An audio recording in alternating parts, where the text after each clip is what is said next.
Bonjour les amis, bienvenue sur PowerTrade, la chaîne des stratégies d'investissement simples et efficaces. Alors, semaine compliquée, semaine très compliquée sur les marchés. Et aujourd'hui, je vais essayer de vous faire part de mon repositionnement sur les marchés par rapport justement à tout ce qui s'est passé. Et je vais essayer de rentrer un peu plus en détail sur ma stratégie, sur mes stratégies que je vais employer dans les jours qui vont venir. Et dans un premier temps, regardons un petit peu ce qui s'est passé vendredi. Alors vendredi, nous avons eu un CAC 40 qui a baissé fortement, puisque ce CAC 40 baissait de 1,42%. Et dans le même temps, on a les Total Energy, Ecopetrol, Petrobras, qui ont monté relativement très fortement, en tout cas en comparaison du CAC 40 qui a lui baissé de 1,42. Si vous faites le différentiel de hausse qu'il y a eu sur ces valeurs-là, on est plutôt proche de 3% de hausse sur ces valeurs-là par rapport à l'indice CAC 40 en lui-même. Donc nous avons forcément surperformé, car comme vous le savez, à PowerTrade, on est fortement investi sur les valeurs de l'énergie comme Total, Ecopetrol, Petrobras. On a aussi DNO ASA qui n'a pas trop bien performé, puisqu'elle était légèrement en négatif, mais il faut dire qu'elle a eu un beau parcours dernièrement. Et puis aussi on a Thales et Lockheed Martin qui donc ont progressé. Là en fait, c'est ce que vous voyez sur Lockheed Martin actuellement, c'est du hors séance, donc voilà, en clôture, Lockheed Martin avait donc bien monté, Thales aussi, et globalement notre portefeuille se porte plutôt très bien par rapport à la configuration surtout. Alors on va voir mes stratégies, mais on va commencer par analyser le CAC 40, car c'est lui qui est maître jeu enfin surtout de toutes les valeurs CAC 40. Alors les amis, le CAC 40 fait pas le figure quand on regarde effectivement le graphique là que vous avez sous les yeux.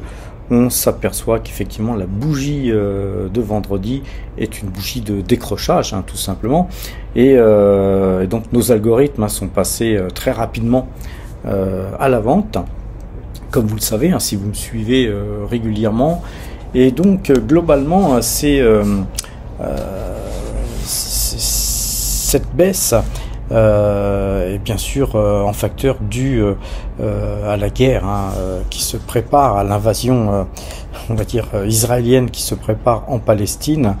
Donc globalement fallait s'y attendre.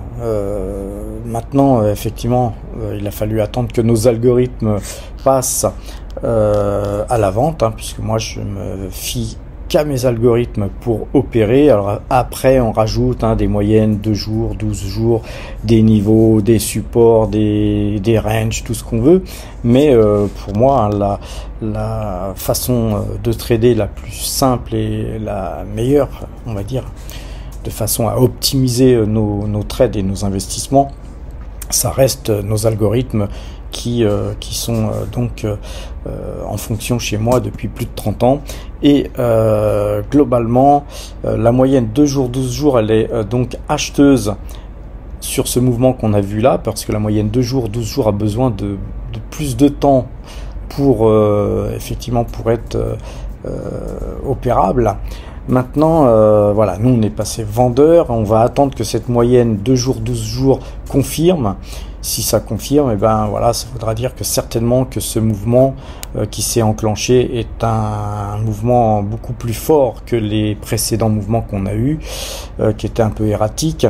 Et là on voit quand même que le CAC 40 et ben tout simplement il baisse du nez. Il n'y a pas besoin de faire 10 ans d'analyse graphique pour comprendre ça. Cependant moi ce que j'observe, rappelez-vous mes dernières vidéos, je comprenais pas pourquoi le pétrole n'avait pas explosé à la hausse. Et donc j'étais un petit peu dubitatif, même beaucoup. Et puis vous voyez que là, sous les yeux, hein, vous avez juste à côté le pétrole, le Brent, qui vendredi a monté de 5,43%. Donc voilà, maintenant je n'ai plus de doute, parce que parfois il faut douter, hein, il ne faut pas être forcément complètement convaincu d'un scénario. Il faut savoir se remettre en question à tout moment, les amis, ça c'est très très important. Donc nous sommes donc vendeurs sur le CAC 40, et quels pourraient être les objectifs sur le CAC 40? Alors sur Zone Bourse, hein, il y a une méthode graphique qui est automatisée, hein, si vous ouvrez un compte chez Zone Bourse. C'est assez pratique pour ceux qui ne sont pas très très performants en analyse graphique. On vous donne déjà des points prédéterminés, et je suis tout à fait d'accord avec ce point de 6885 points qui représente cette zone ici, hein, que vous voyez là. Donc je pense qu'il y a de grandes chances qu'on aille voir cette zone là, voire qu'on aille retoucher un peu plus bas la zone qu'on a ici. Donc on a une zone de congestion possible sur lequel on pourrait rebondir, qui serait 6885 et 6753. Donc je pense que ça c'est une zone où probablement nous allons aller nous promener dans quelques temps, et même peut-être très rapidement. Alors les amis, étudions un peu Total Energy, hein. Rappelez-vous, j'étais sorti par là, mais c'était bien avant la guerre. Donc globalement, moi, si j'avais peut-être eu des informations à ce moment-là, sachant qu'il y aurait une guerre, peut-être que j'aurais certainement pas allégé. Mais voilà, quand on n'a pas de boule de cristal, les amis, on fait avec. Et voilà, dois-je dire, je suis quand même content d'avoir conservé une grosse position sur Total Energy, et dans un certain temps où on avait Total qui baissait, nous sommes reportés sur Ecopetrol et Petrobras, surtout dernièrement. D'ailleurs, surtout que vendredi nous avons acheté quelques titres. D'ailleurs, Ecopetrol, pour conforter notre position, on va voir ça en détail tout à l'heure, parce que notre stratégie forcément elle évolue, les amis. Alors Total Energy, pour revenir sur ce graphique, on avait une possibilité, comme vous le voyez, sur 57,98 euros, disons 58 euros. Moi c'était une zone où j'aurais commencé à racheter du Total Energy si effectivement la configuration s'était prêtée à ça.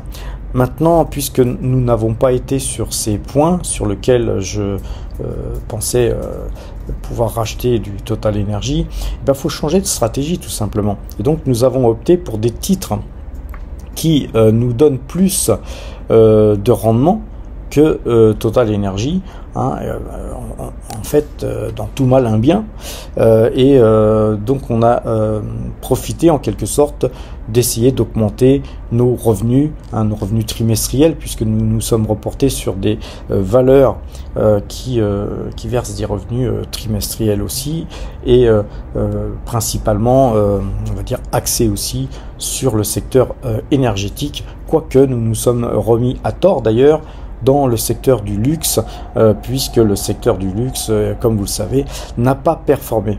Alors, pour en revenir à Total Energy, là, on est sur une zone qui, si elle est cassée, va nous permettre de penser que Total Energy va vraiment casser ses plus hauts, va casser tous les plafonds, et va certainement aller se balader sur les 70 euros, 72 euros. Voilà, à mon avis, c'est sûrement une zone sur laquelle on peut aller, et sur laquelle on va certainement aussi plafonner, bien sûr. Donc nous avons quand même pas mal de Total Energy. Si ce scénario se produisait, ça serait quand même super sympathique pour notre portefeuille. Alors à présent, je souhaite vous montrer Ecopetrol, hein, le titre Ecopetrol, car il a une superbe configuration, hein. Rappelez-vous, je vous avais dit qu'ici, sur cette zone-là, qu'on allait tenter de combler le gap si effectivement si la guerre se déclarait et si le pétrole, surtout le pétrole, le brut, le Brent augmentait fortement. Tout était en fait basé sur la hausse du Brent, hein, sur cette stratégie de comblement de gap. Eh bien, cette stratégie a fonctionné puisque nous avons eu ici un premier gap et puis hier un deuxième gap, ce qui fait que vous voyez la zone que l'on voit ici, eh bien c'est une île abandonnée par cette bougie, et puis le commencement de cette bougie et puis le commencement de celle-là. Donc voilà, quand on a une île comme ça, c'est une figure très haussière, mais vraiment très haussière, ce qui veut dire que je pense qu'on va non seulement combler le gap, mais certainement aller beaucoup plus haut, car Ecopetrol est une valeur beaucoup plus sensible au prix du pétrole que Total Energy. D'une part, c'est une valeur qui verse actuellement un très gros dividende, donc une très belle valeur de rendement. Elle dispose d'avantages fiscaux que Total n'a pas dans son propre pays. Donc c'est une valeur qui a de gros avantages. Et graphiquement, non seulement on a ces deux gaps qui nous forment une île, mais vous avez aussi quelque chose d'assez intéressant, c'est que bien sûr on est au-dessus de la moyenne 100, donc c'est très positif. Mais dans cette configuration-là, nous avons cassé la moyenne 50 et la moyenne 20. Donc je vous parlerai même pas de la moyenne 2 jours, 12 jours, hein, puisque évidemment, elle a été croisée depuis fort longtemps. Les amis, sur Petrobras, hein, on a la même chose, on a une île, même si l'île est très proche de la rive de la bougie de vendredi, on a néanmoins une île qui est une figure très haussière. Et puis vous voyez, sur Petrobras, on est très proche des plus hauts historiques, ce qui fait que si on cassait ces plus hauts historiques, nous aurions un signal d'achat supplémentaire, ce qui serait magnifique. Donc je vous rappelle que nous sommes aussi chargés d'Ecopetrol que de Petrobras. À présent, regardons ce qui s'est passé sur le titre Thales. Hein, rappelez-vous, on a acheté du Thales. Vous savez, quand il y a guerre, forcément, l'industrie de l'armement se porte à merveille. Et donc, nous avons décidé d'acheter du Thales dès le début de ce conflit, de façon à couvrir notre portefeuille, hein, puisque nous restons toujours investis. Hein, nous couvrons notre portefeuille de part des marchés futurs, mais cette couverture n'est pas intégrée dans le résultat que je vous montre sur le tableau de PowerTrade. Hein. Les marchés futurs, c'est le compteur à pépettes qui nous permet de gagner de l'argent en plus du tableau que je vous montre sur le portefeuille PowerTrade. Donc ceux qui ne se couvrent pas et qui s'inspirent du portefeuille PowerTrade ne font que le résultat PowerTrade, bien sûr.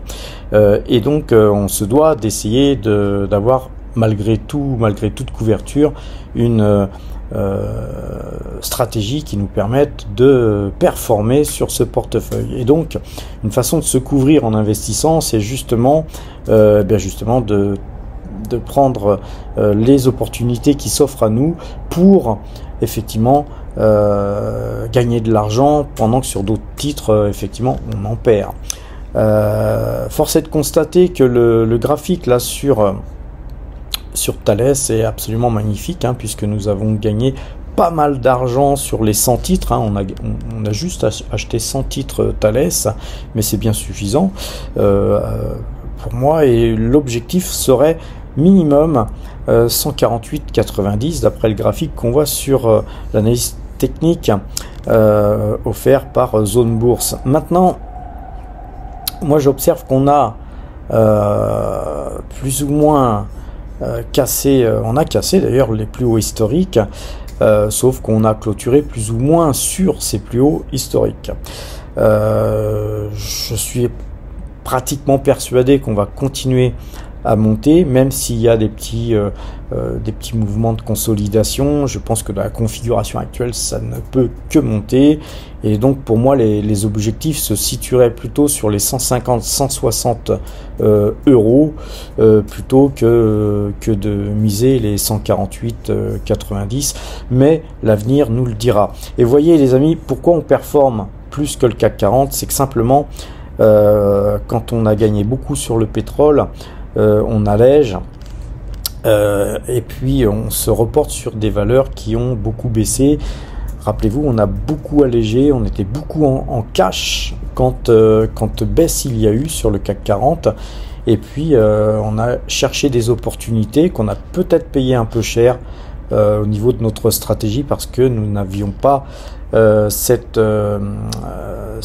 dimension qu'on a aujourd'hui d'économie en guerre, et globalement on a eu le nez fin en conservant encore un bon paquet de valeurs Total Énergie et puis Ecopétrole ainsi que Petrobras, car effectivement tout ça en plus de Thales, eh bien effectivement ça couvre plus ou moins la baisse des actions, et je dirais même que non seulement ça couvre, mais nous gagnons plus sur cette stratégie que nous avons eue qu'à être resté immobile avec notre portefeuille beaucoup axé en liquidité. Alors vendredi, Lockheed Martin a augmenté de plus 1,59%, et graphiquement, quand on regarde le graphique, effectivement, d'après Zone Bourse, on voit un objectif là de 454, 455, mais moi encore une fois, j'observe le gros gap que nous avons eu sur Looking là. Personnellement, je pense qu'on pourrait même avoir une île là-dessus si on ouvre lundi en hausse. C'est fort possible. La configuration graphique permet de penser, parce que par rapport à Thales, on va dire que Lockheed Martin était beaucoup en retard, parce qu'on est encore très loin des plus hauts historiques de cette valeur. Donc moi, les 480 $, je pense qu'on va les atteindre. Je pense même qu'on va certainement les casser si le conflit s'enlise. Sachez que c'est une valeur incontournable dans le secteur de l'armement, et donc voilà, nous avons pris une position sur ce titre, et encore une fois, cette position couvre largement les pertes que nous faisons sur certaines valeurs comme Hermès ou autres. Analysons, si vous le voulez bien, le Brent. Et graphiquement, on voit que le Brent, nous étions vendeurs sur le Brent, et je vous avais bien dit que nous attendions que la moyenne 2 jours, 12 jours croise pour se remettre acheteur sur le Brent. Effectivement, vendredi, elle a bien croisé. On a eu une belle bougie verte, puisque plus 5,43%. On n'aurait pas pu faire autrement que d'avoir un signal d'achat, dirais-je. Donc c'est pourquoi nous avons acheté du Ecopétrole d'ailleurs sur ce signal, de façon à se remettre dans notre stratégie, puisque maintenant nous comprenons vraiment ce qui se passe, alors qu'à un moment donné j'étais quand même dubitatif quand on a une guerre au Moyen-Orient et qu'on voit les graphiques du pétrole. On va dire que c'était pas très normal tout ça, et donc quand je comprends pas, moi je m'abstiens, ou tout du moins je prends des pauses beaucoup plus raisonnables et petites, de façon à attendre de comprendre ce qui se passe. Et voilà, maintenant on comprend très bien que visiblement le pétrole va monter, et va certainement monter très très haut et très très fort, et peut-être même très rapidement. Alors les amis, à présent, regardons le portefeuille débutant, le portefeuille débutant qui a perdu pas loin de 10 € en fait dans cette opération, puisque nous avions acheté du BNP qui a elle fortement baissé. pendant qu'effectivement Total Energy montait, mais la position de BNP est bien plus importante que celle de Total Energy aujourd'hui. Et donc ça a déstabilisé un peu notre portefeuille, mais dans le même temps, sur ces 2 derniers jours, nous avons touché 8,98 euros d'AdSense, ce qui, on va dire, comble un petit peu les pertes de BNP. Voilà, donc ce portefeuille s'adjuge néanmoins 183,11% depuis le début de l'année. C'est 640,90 euros qui sont donc engrangés. Rappelez-vous, on avait 350 euros en début d'année. Et puis aujourd'hui on a 990 euros. Donc beau parcours, ceci grâce au AdSense, grâce à Total Energy et puis grâce aussi aux primes de parrainage. Je vous remercie tous de me suivre et de participer justement à l'évolution de ce portefeuille débutant. Je le rappelle, il y a des liens en description pour ceux qui veulent commencer à nous suivre et à répliquer, pourquoi pas, ce portefeuille débutant. Je ne parle pas de répliquer ce portefeuille en termes de valeur traitée, mais en termes surtout de stratégie d'investissement où perpétuellement vous injectez des capitaux pour les investir. Vous pouvez, pour commencer, pourquoi pas, si vous avez un petit peu de peine à choisir vos valeurs, répliquer ce portefeuille pour commencer. Mais si vous me suivez régulièrement, j'espère que très vite vous apprendrez à, on va dire, naviguer seul sans forcément me suivre et faire exactement tout ce que je fais, tout ce que je dis. Je vous rappelle que je ne suis pas un conseiller financier, que je suis là simplement pour vous expliquer mes stratégies. Libre à vous de faire ou de ne pas faire. Alors les amis, on a acheté du Ecopétrol, donc comme je vous le disais, on voit que Ecopétrol est en blanc, hein, donc écrit en blanc, ça veut dire que c'est une ligne qui a bougé. Actuellement c'est 1768 titres qui sont en portefeuille. Ecopétrol pèse donc 2,54% d'allocation d'actifs au sein de notre portefeuille. Nos espèces ont donc fondu d'autant puisque nos espèces représentent 14,53% de l'ensemble de nos allocations d'actifs. Nous avons gagné donc 20,59% depuis le début de l'année et c'est 153 990 euros qui sont donc engrangés depuis le 1er janvier 2023. Nous allons voir tout de suite après l'ordre qui a été passé sur Ecopétrol de façon à ce que tout soit clair, limpide et que vous puissiez vérifier effectivement tout ce qui est dit sur cette chaîne, parce que c'est une chaîne, on va dire que c'est une chaîne de la vérité, hein. Tout ce qu'on fait est vérifiable. Ça fait 3 ans que je vous fais des vidéos. Depuis 3 ans, vous pouvez vérifier que tout ce que j'ai dit, les points que je vous donne, vous ont donné l'argent que j'ai gagné, donc que vous avez pu gagner si effectivement vous êtes inspiré de ce que j'ai pu faire.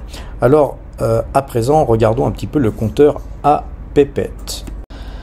Alors, on a vu le portefeuille débutant, les amis, hein. Le portefeuille débutant est un portefeuille justement qui permettrait à tous les débutants de commencer à investir et de pouvoir effectivement essayer de se sortir de la pauvreté, hein, puisqu'en fait si vous restez à dépenser tout ce que vous gagnez et que vous n'investissez jamais, je dis pas que vous allez être pauvre ou rester pauvre, hein, tout dépend de combien vous gagnez, mais vous allez jamais vous élever et jamais devenir plus riche que vous auriez pu le devenir.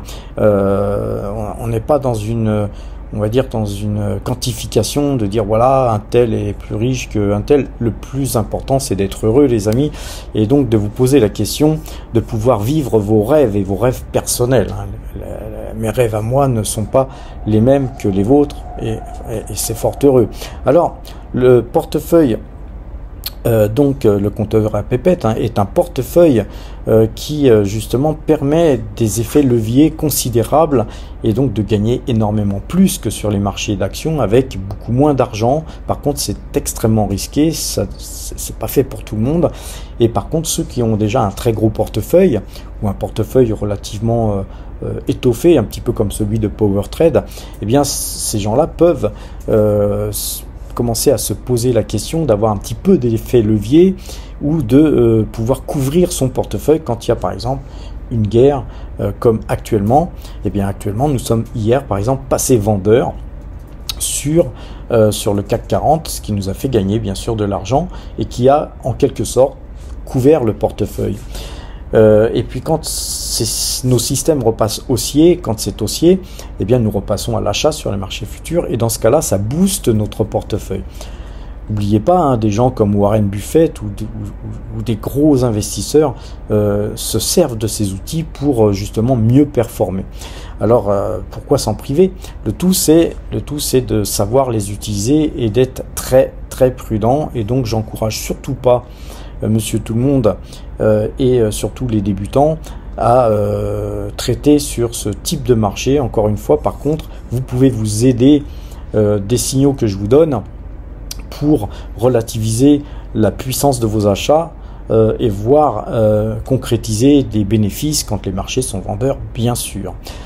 Alors, avant de continuer sur ce compteur à pépettes, je vous demanderai bien sûr de me faire un petit pouce bleu, de vous abonner si cette vidéo vous a plu et puis d'activer la cloche pour avoir les notifications et de partager avec les amis. Alors ce compteur à pépettes, à présent venons-y. Hier nous sommes passés donc vendeurs et cette vente nous fait gagner 72 points sur le trade en cours. Et globalement, nous avions gagné 29 points sur le trade précédent où nous étions acheteurs. Donc évidemment, on gagne beaucoup moins puisque nous avons tourné. Il y a un moment donné, on gagnait même 3 fois plus sur le trade acheteur. Mais vous voyez, si on n'avait pas tourné notre position, comme quoi il faut sur les marchés dérivés être extrêmement réactif, si on n'avait pas tourné notre position, et bien sur l'ensemble de ces deux trades où nous gagnons 72 points et 29 points, et donc où nous sommes gagnants à l'achat et à la vente, si on était resté acheteur, on perdrait environ 50 points, ce qui serait fort désagréable, dois-je dire. Mais globalement, le CAC 40 nous fait gagner 2632 points sur l'ensemble des trades que nous avons réalisés depuis 15 mois, avec 48 trades gagnants pour 45 trades perdants. Sur le DAX, c'est bien plus. Nous avons gagné 111 points sur le trade acheteur précédent et puis sur le trade actuel que nous avons initialisé vendredi, c'est 140 points qui sont donc gagnés. Rappelez-vous, le CAC 40 c'est 10 € le point, mais le DAX c'est 25 € le point, donc on gagne énormément plus bien sûr sur le DAX. C'est 3952 points qui sont engrangés depuis que nous traitons le DAX, avec 33 trades gagnants pour 29 trades perdants, les amis. Sur le S&P 500, nous gagnons un petit point sur le trade en cours, puisque effectivement nous sommes vendeurs sur le S&P 500 et c'est donc 856 points qui sont engrangés depuis que nous traitons cet indice. Alors pour ce faire, nous avons traité 28 fois gagnant pour 26 fois perdant. Comme vous le voyez, on gagne à peu près une fois sur deux grâce à nos algorithmes et chaque fois je vous donne les points. Les points là je vous les donnerai donc lundi matin comme d'habitude sur un short, puisque je vous fais un short pour vous donner les points. C'est notre nouveau format, les amis. Effectivement ça vous oblige à aller me revoir tous les matins pour avoir les points, mais moi ça me permet d'avoir une vie un peu plus sympathique, parce que de calculer les points et de vous les donner en ligne, ça prend beaucoup de temps et ça m'oblige à terminer souvent très tard le soir, et je dirais même pire quand je suis à l'étranger comme là à Bangkok. Vous calculez les points, ça me fait coucher à 3h30 du matin voire 4h du matin, donc ce n'est pas possible les amis de vous donner les points en permanence et donc le mieux pour moi c'est de vous les donner tous les matins dans un short. Alors les amis, le Brent quant à lui, eh bien, il nous avait fait gagner 5,18 points sur la vente, ce qui est fort bien, c'était sympathique. Et puis là actuellement nous gagnons 2,2 pips sur le trade en cours. Au total c'est 44,15 pips qui sont gagnés depuis que nous traitons le Brent, avec 19 trades gagnants pour 10 trades perdants. Le Brent est traité avec une moyenne de 12 jours paramétrée à la clôture, les amis, n'oubliez pas. Alors l'euro-dollar, on est toujours acheteur sur l'euro-dollar et globalement nous gagnons 3 fois et perdons 2 fois sur l'euro-dollar. N'oubliez pas, nous traitons l'euro-dollar avec le système parabolique SAR. C'est très simple, je vous l'ai déjà montré. Allez voir les anciennes vidéos qui traitent du sujet. Alors on a une toute petite pause sur l'euro-dollar, on va pas en parler plus que ça. Et par contre les amis, l'ensemble de ces 5 marchés nous fait gagner 7510 points au total et c'est 137 813 € qui sont donc engrangés depuis que nous traitons l'ensemble de ces indices, c'est-à-dire depuis 15 mois. Et donc c'est un compteur à pépettes qui nous permet de gagner à peu près ça en même temps que nous avons gagné sur le portefeuille Power Trade. Donc vous voyez, quand on additionne les deux, ça commence à faire des sommes relativement importantes, mais ça demande quand même beaucoup de travail. Ce n'est pas ce qu'on appelle des revenus passifs, puisqu'il y a énormément de travail pour arriver aux 3 résultats de ces 3 portefeuilles que je vous montre tous les soirs. Et je dirais même que celui qui me demande le plus de travail, les amis, c'est le portefeuille débutant. Vous voyez que c'est un tout petit portefeuille de rien du tout, mais pour arriver à gagner cet argent qui permet à ce portefeuille d'exister, je dois vous faire des vidéos et je dois dire que je passe beaucoup de temps à faire ces vidéos et peut-être beaucoup plus de temps à faire ces vidéos qu'à analyser même les marchés. Donc vous voyez que parfois il faut savoir relativiser les choses. Alors oui les amis, avant que j'oublie, je tenais à vous montrer à quel prix nous avions acheté nos éco-pétrole. Nous en avions acheté 330 titres et au total, bon, sur le Crédit Mutuel j'ai pas le PRU, mais j'ai en fait le montant net, donc vous en déduirez le PRU. C'est 3874,38 € au total que nous avons dépensé pour acheter ces 330 éco-pétrole. Dans le même temps, vous voyez que Ecopétrol nous a versé aussi sur les 1000 titres que nous avions en portefeuille sur ce compte de généreux dividendes, un dividende de 754,52 € et un autre dividende de 164,22 €. Donc au total, je vous laisse le faire, c'est quand même assez sympathique par rapport aux sommes investies. On a aussi Taiwan Semiconductor sur Crédit Mutuel qui verse son dividende.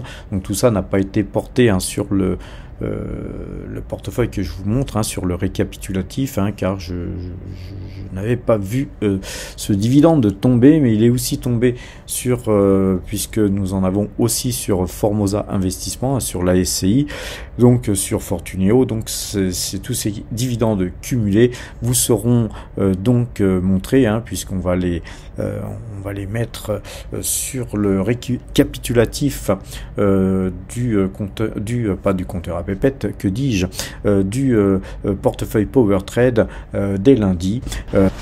Alors les amis, on a abordé un petit peu tous les points. Vous avez compris pourquoi on surperforme par rapport au CAC 40, mais vous savez, c'est pas toujours le cas. Il y a eu des moments dans l'année où nous avons sous-performé parce que nous étions un petit peu en avance sur le timing ou parce que tout simplement on a pris des mauvaises décisions. Parfois, vous savez, on n'est pas forcément toujours très efficace dans notre travail, dans nos décisions stratégiques, mais c'est toujours important de se remettre en question, je le rappelle, et notamment là par exemple d'avoir eu plus de 30% de cash durant la période où nous l'avons fait. C'était pas pour rien.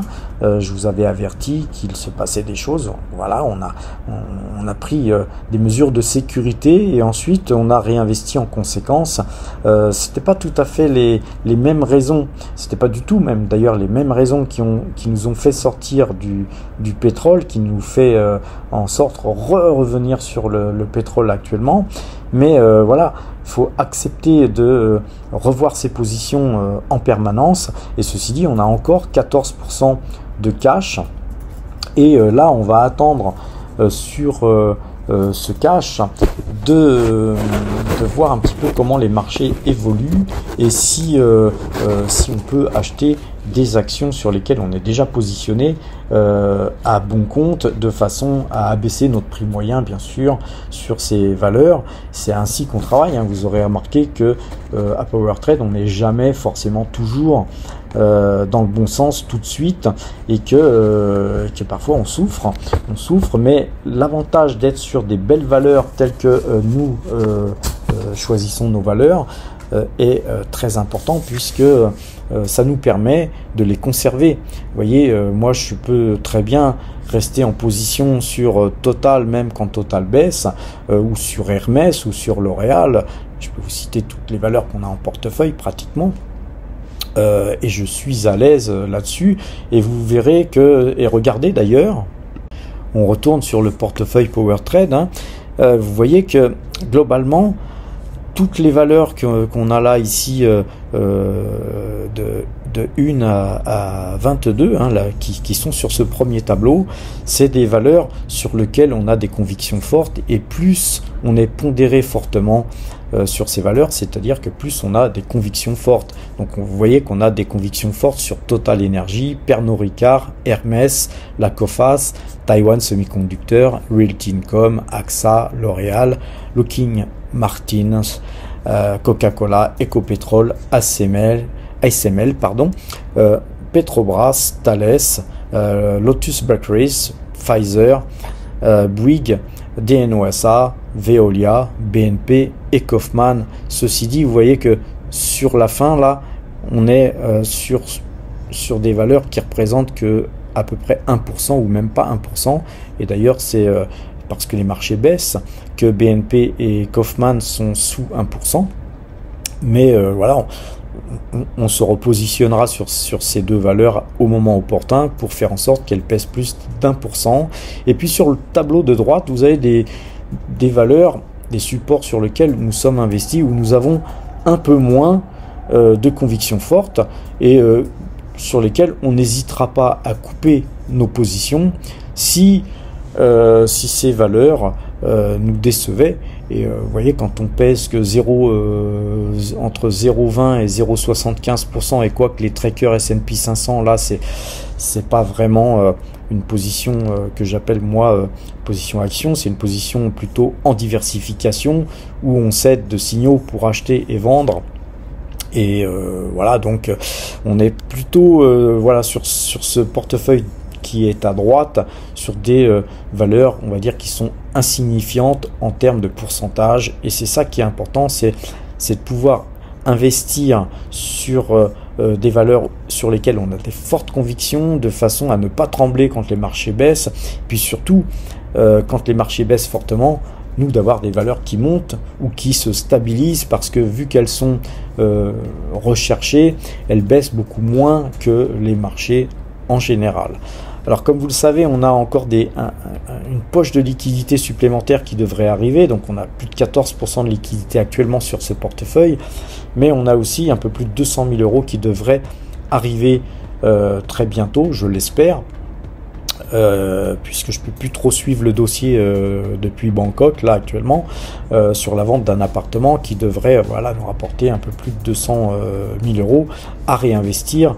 Et donc tout ça, si vous rajoutez 200 000 euros de liquidité plus 131 000, ça fait quand même plus de 330 000 euros de liquidité qui sont potentiellement à réinvestir. Donc vous voyez qu'on est tout à fait dans une stratégie construite où on cherche d'abord et avant tout la sécurité, les amis, et je vous encourage à en faire autant.